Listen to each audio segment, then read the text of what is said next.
Access और click jacking को कैसे मिलाया जा सकता है, तो वो देखते हैं। ठीक है, इम्पैक्ट कैसे बढ़ाया जा सकता है क्लिक जैकिंग और एक्सेस को एक साथ करके। तो आपको क्या काम करना है, आपको एक बटन दबाना है, क्लिक मी बटन।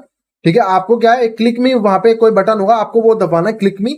और उससे क्या होना चाहिए, प्रिंट फंक्शन, जो जावास्क्रिप्ट का प्रिंट फंक्शन है वो एग्जीक्यूट होना चाहिए। जैसे अलर्ट वन होता है वैसे प्रिंट फंक्शन है वो एग्जीक्यूट होना चाहिए। यानी कि आपको यूजर से क्लिक मी दबाना है और उससे एक्सेस एग्जीक्यूट होना चाहिए। एक्सेस को ट्रिगर करना है हमारे को, यूजर को बेवकूफ बना के उसका एक्सेस ट्रिगर करना। तो ये देखते हैं कैसे कर सकते हैं। तो यहाँ पे होम के अंदर एक सबमिट फीडबैक है, और स्पेशली ये वाली फंक्शनलिटी पहली बार दी है तो शायद इसी के अंदर होगा। तो मैं क्या काम करता हूँ, सीधा सीधा यहाँ स्क्रिप्ट टैग्स डालना शुरू करता हूँ। ये सबसे पहले ना मैं देखता हूँ रिफ्लेक्शन किस चीज का हो रहा है। यहाँ दे देते हैं हेलो 1 2 3, और यहाँ हेलो, सब चीजों में अलग अलग इनपुट डाल रहा हूँ। Hello 4 5 6, submit feedback, thanks for your feedback hello. तो आपका यूजर नेम यहाँ पे रिफ्लेक्ट हो रहा है, तो स्क्रिप्ट टैग डालते हैं।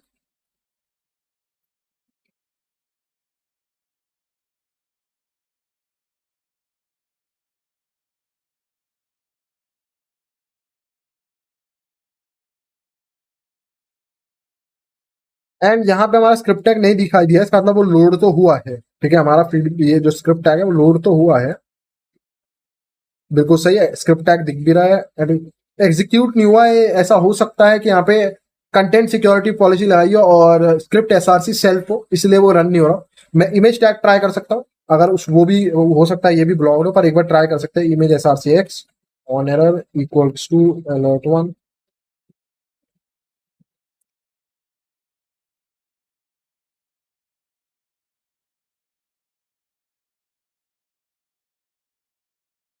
आ गया, ठीक है। तो ये काम कर रहा है। तो नेम में यहाँ पे हमारे को वो है, तो हमारे को ये सारी वैल्यू फिल करा के बेसिकली हमारे को क्या काम करना है, ये सारी वैल्यू फिल खुद से कर लेंगे, तो यूआरएल से हम कर लेंगे। और नेम में हमारे को एक्सेस का पेलोड डालना और यूजर से इस बटन को क्लिक करवाना, सबमिट फीडबैक को। जैसे वो सबमिट फीडबैक पे क्लिक करेगा, नेम के अंदर जो एक्सेस एग्जीक्यूट हो जाएगा और बूम, प्रिंट फंक्शन कॉल हो जाएगा। ठीक है, तो ये काम हमारे को करवाना है। तो सबसे पहले अपनी यूआरएल को फॉर्म करते हैं, जो हमारी यूआरएल है। तो यहाँ प्रॉक्सी पे चलता हूँ, सबमिट फीडबैक ये रहा। इसको सेंड टू रिपीटर करते हैं और ट्राई करते हैं चेंज रिक्वेस्ट मेथड, इससे देखते हैं सेंड मेथड नॉट अलाउड। सिर्फ फीडबैक वाले पेज पे ना यही सारी इंफॉर्मेशन उठा के लेके चलते हैं, नेम से यहां तक की पूरी। ठीक है, फीडबैक क्वेश्चन मार्क, एंटर मारता हूँ, देखते हैं फिल होगा या नहीं। सारी डिटेल्स फिल हो गई, बहुत बढ़िया। और अब बस हमारे को यूजर से ये क्लिक करवाना है और यहाँ पे अलर्ट वन की जगह हमारे को प्रिंट फंक्शन को कॉल करवाना है। तो अलर्ट की जगह यहाँ दे देंगे प्रिंट। ठीक है, तो प्रिंट प्रिंट, अब देखते हैं यहाँ पे कैसा दिख रहा है। ये आ गया यहाँ पे। ठीक है, सबमिट क्लिक करते काम हो जाएगा। तो यूआरएल तो हमारी मिल गई। एक प्रॉब्लम और है इस पे, अब यूजर को मैं ये नहीं कह सकता ना भैया स्क्रॉल करो नीचे, हमारे को उसको स्क्रॉल भी करके देना पड़ेगा नीचे यहाँ पे, कि पेज उसको ऐसा ना दिखे, उसको पता नहीं चलेगा नीचे सबमिट फीडबैक का बटन भी है। तो हमारे को पेज ऐसे करके देना पड़ेगा स्क्रॉल। तो ऑटोमेटिक स्क्रोलिंग कैसे होती है हमने सीख रखा है, और ये कि अगर मेरे को डायरेक्टली यहाँ पे यूजर को ये वाला सेक्शन दिखाना हो तो मेरे को क्या करना पड़ेगा, क्या चीज का फंक्शनलिटी का मैं यूज ले सकता हूँ, कोई बताएगा? बहुत सिंपल आंसर है, इंस्पेक्ट पे जाएंगे। ये जो बटन है ना, मेरे को इस पे लाना है। तो इसकी जो आईडी है, इसके आसपास किसी के आईडी कहीं पे, आईडी आईडी आईडी,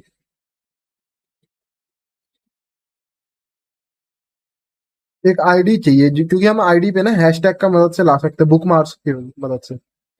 ये रहा फीडबैक फॉर्म, ये आईडी है ना, तो मेरे को इस फॉर्म पे लाना है। तो मैं क्या काम करूंगा, सेम रहेगा, इसके आगे ना एक हैश दे दूंगा, हैश से बुक मार्क से हम एक सेक्शन पे जा सकते हैं दूसरे।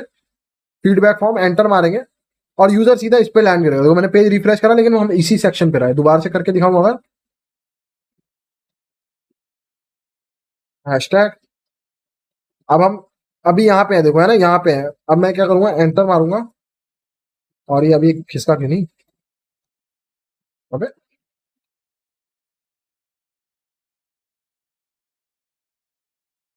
दोबारा से ट्राई करता हूँ। अरे भाई नीचे चले जाए यार, ये क्या बात है।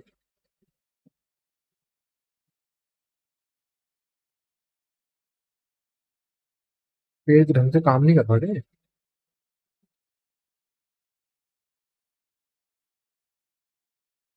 इंटरनल पेज लिंकिंग बोल लो इसको तुम, जो भी तुम बोलना चाहो टेक्निकल भाषा में। Why is it not working लेकिन,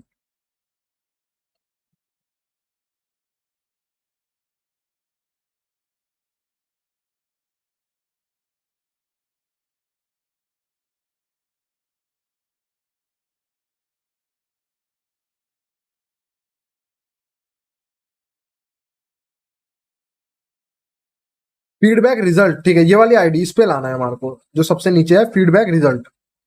वो ठीक है, अब हो गया काम। मैं वही देख रहा था कि ये काम कैसे नहीं कर रहा। फीडबैक रिजल्ट नाम है इसका। एंटर मारते हैं। अब यहाँ पे अगर मैं एंटर मारूंगा, अबे अभी भी काम तो कर रहा है यार।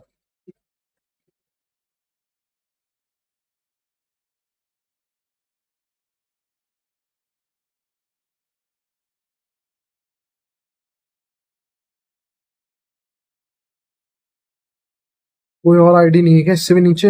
बटन की कोई आईडी क्यों नहीं दिया उन्होंने? है तो यार, ये फीडबैक रिजल्ट काम क्यों नहीं कर रही है?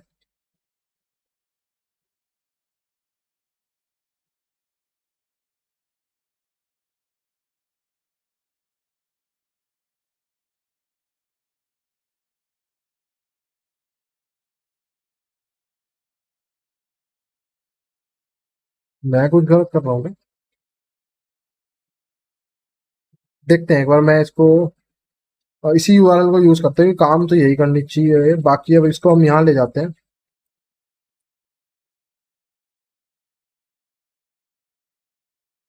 इसको कॉपी करते हैं, यहाँ पे ले जाते हैं, और इसी में ये जो यूआरएल है इसको कॉपी करते हैं, और एसआरसी में अब हम इसको डालेंगे, पेस्ट करते हैं। ठीक है, बाकी सब सही है। सबमिट फीडबैक पे हम कराएंगे, तो ये कॉपी करते हैं इस कोड को, और go to exploit server. Button का नाम क्या रखना है? Click me. इसको 0.5 कर देंगे, व्यू एक्सप्लॉइट। कहते पेज बहुत बड़ा है भाई ये, इसको पेज को थोड़ा बड़ा करेंगे, हाइट इसकी कर दो 800।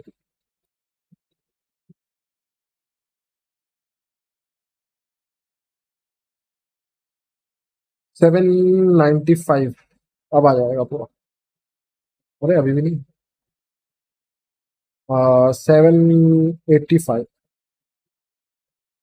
ठीक है, अब पूरा आ गया। लेकिन ये स्क्रोल क्यों नहीं हो रहा है ऑटोमेटिक? ओ, हो गया हो गया हो गया। मेरी गलती थी। मैं, अरे यार तुम लोगों ने बताया भी नहीं। एक यूआरएल के आगे मैंने एक और यूआरएल, मतलब 2 बार यूआरएल ऐड कर रखी थी मैंने। अब देखो अपने आप स्लाइड भी कर रहा है वो। DOM based XSS, access the lab, go to exploit server, view exploit.